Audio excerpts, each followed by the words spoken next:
Assalamualaikum warahmatullahi wabarakatuh. Perkenalkan, nama saya Sela Segiana, dan saya dari kelompok 9. Kali ini saya dan teman-teman saya yaitu Dwi Puspita, Rizky Hayati, Safrina Maharani, dan saya sendiri Sela Silviana akan menjelaskan materi tentang Islam dan psikologi perkembangan. Yang pertama itu teori psikologi perkembangan. Masa prenatal atau sebelum kelahiran.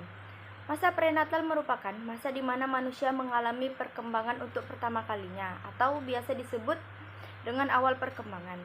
Masa ini terjadi selama dalam rahim seorang ibu, yaitu berkisar sekitar 9 bulan lebih 10 hari. Ini merupakan perkiraan rata-rata yang sering dialami oleh sebagian perkembangan manusia di dalam rahim, meskipun terkadang sering juga ditemukan usia janin yang kurang dari usia tersebut, yang biasa disebut dalam ilmu kedokteran sebagai janin prematur.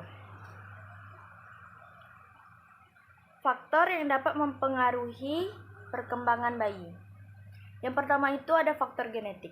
Perkembangan anak sebelum dilahirkan atau pranatal ini merupakan awal sel-sel kehidupan anak dimulai yang disebut dengan kromosom yang terdiri dari beribu-ribu substasi atau gen-gen. Sifat-sifat gen inilah yang kemudian akan menentukan potensialitas genetik seorang. Bema hanya satu dari sema.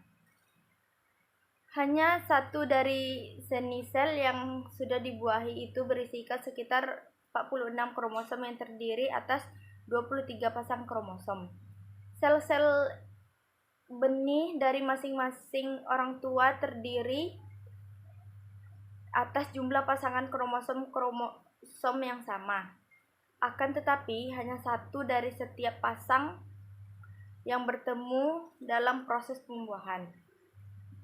Yang kedua itu ada kondisi fisik ibu hamil.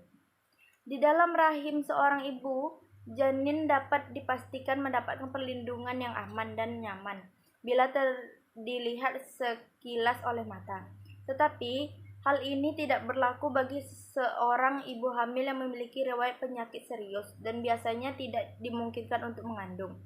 Secara kesehatan fisik juga dapat berdampak buruk bagi si calon bayi. Hal ini biasa terjadi pada wanita yang memiliki kondisi rahim lemah. Jika rahim seseorang itu lemah, maka tidak bisa dipastikan secara benar bahwa si calon bayi akan berkembang dengan semestinya. Hal ini dapat dicegah dengan memberikan perawatan secara intensif kepada seorang ibu dengan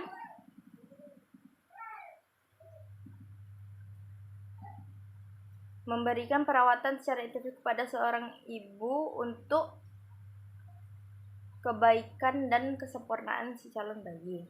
Yang ketiga ada penting. Baiklah, materi selanjutnya yaitu masa postnatal. Postnatal adalah masa sesudah kelahiran atau masa di mana bayi sudah lahir keluar dari dalam kandungan.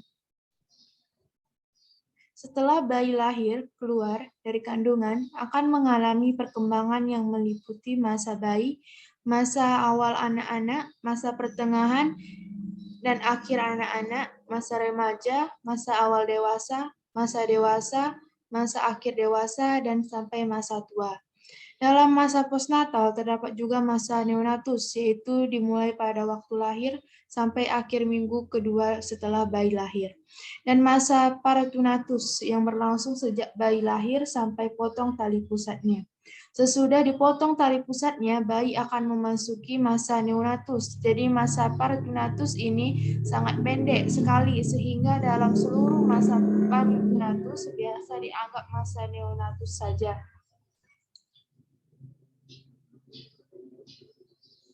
Menurut Sousilowindradini, dalam bukunya ada beberapa hal yang mempengaruhi penyesuaian neonatus. Di antaranya yang pertama, sekitar dalam masa prenatal. yaitu kesehatan ibu dan keadaan emosional ibu selama mengandung sangat berpengaruh kepada bayi untuk menyesuaikan diri terhadap lingkungan. Oleh karena itu, harus benar-benar diperhatikan. Jika keadaan fisik dan emosional ibu yang baik akan membuat bayi dapat menyesuaikan diri dengan cepat dan baik. Yang kedua yaitu kelahiran. Mudah atau tidaknya bayi menyesuaikan diri juga tergantung pada kelahirannya. Bayi yang dilahirkan secara normal biasanya dapat menyesuaikan diri dengan cepat dengan kehidupan postnatal. Yang ketiga yaitu prematuritas. Bayi bisa dibilang prematur apabila lahir sebelum waktunya. Biasanya bayi yang dilahirkan dengan prematur akan mengalami hambatan dalam masa postnatalnya. Yang keempat, sikap orang tua. Mudah atau tidaknya bayi dapat menyesuaikan diri setelah lahir juga tergantung dari orang tuanya, terutama ibu. Apabila ibu kesehatannya terganggu atau banyak pikiran akan berdampak pada bayinya juga, sehingga dalam mengurus bayinya, sikap ibu jadi kurang tenang. Dan biasanya juga orang tua yang baru pertama kali melahirkan akan merasa khawatir serta bingung dalam menghadapi bayinya, sehingga bayinya juga merasa tidak nyaman dan tidak tenang. Faktor yang mempengaruhi perkembangan pada postnatal yang pertama yaitu pengetahuan ibu. Pengetahuan ibu ini merupakan salah satu faktor yang terpenting dan berpengaruh pada perkembangan anak. Apabila ibu mempunyai pengetahuan yang kurang tentang mengasuh anak, maka bisa berdampak kurang baik bagi anaknya kelak. Tetapi sebaliknya, jika ibu pengetahuannya banyak atau mengerti tentang cara mengasuh anak yang sesuai dengan psikologi, maka pertumbuhan dan perkembangan anaknya kelak akan baik. Yang kedua yaitu gizi. Untuk tumbuh kembangnya anak sangat memerlukan makanan yang bergizi, yang banyak mengandung vitamin, zat besi, karbohidrat, protein, dan lain-lain. Semua itu harus diberikan dalam porsi yang cukup. Apabila kebutuhan gizinya kurang, maka akan menghambat tumbuh kembang si anak tersebut. Yang ketiga yaitu budaya lingkungan. Dalam hal ini, masyarakat juga berpengaruh dalam tumbuh kembang anak. Oleh karena itu, orang tua harus benar-benar memperhatikan pola hidup lingkungan sekitar agar anak tetap berada dalam pola hidup yang sehat. Yang keempat, status sosial ekonomi. Status sosial ekonomi juga dapat mempengaruhi pertumbuhan dan perkembangan anak. Bila status ekonomi dan keluarganya tinggi, maka kebutuhan si anak bisa cukup terpenuhi. Tetapi apabila status ekonomi keluarganya rendah, maka kebutuhan si anak belum bisa dikatakan cukup. Yang kelima yaitu lingkungan fisik.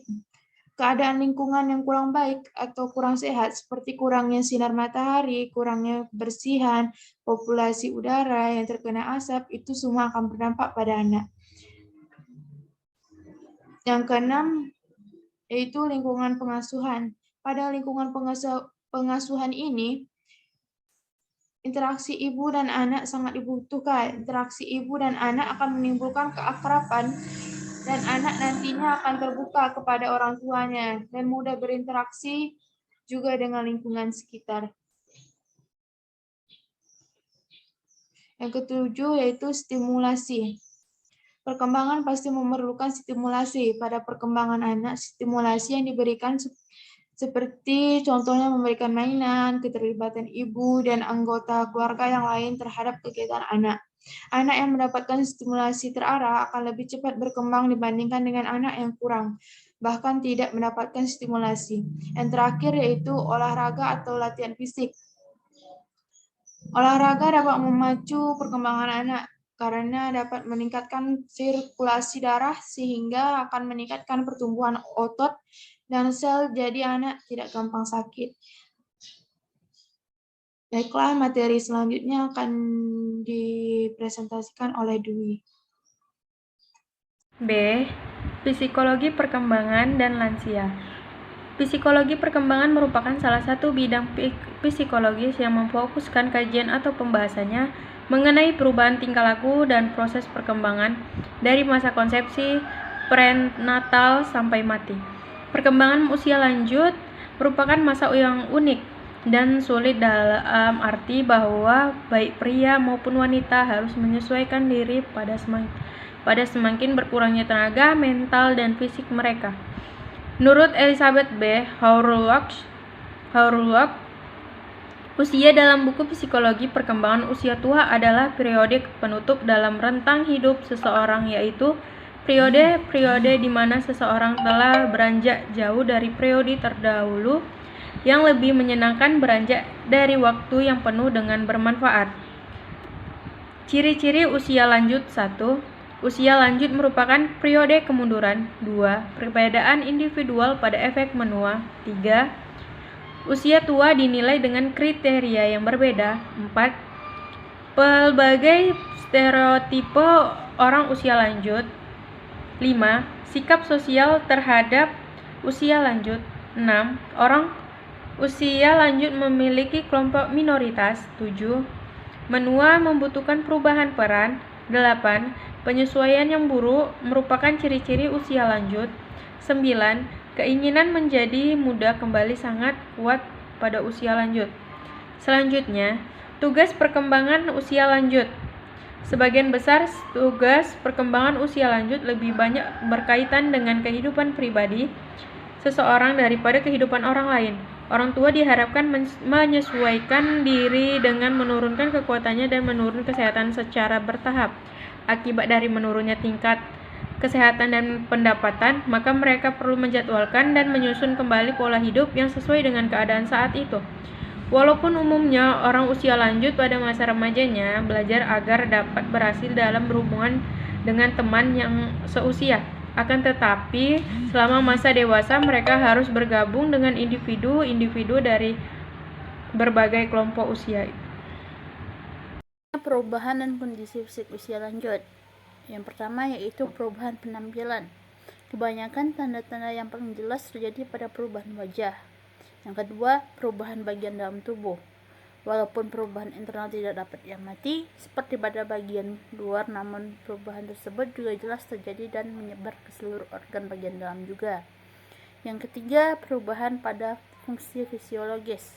Pengaturan temperatur badan dipengaruhi oleh memburuknya sistem pengaturan organ-organ.